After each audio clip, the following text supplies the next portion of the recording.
कपड़ा के मिक्सी तन पे बा कटिंग में बाल बा ताल ठोक के लइके चीखे यार पटाखा माल बा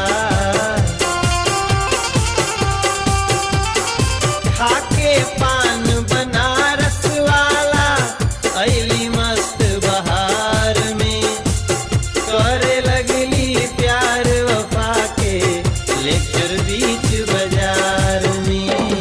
प्यार जानते हैं आप लोग क्या होता है? हाँ जानते हैं आप लोग? वही जो लैला मजनू ने किया था, वही जो हम आपसे करते हैं। ए बुढ़ऊ, क्या बात है? तबीयत ठीक बा ना तोहार? चौराहा के चारी ओरी नैना बन चलौली लहंगा चोली सूट शर्ट सब गिफ्ट में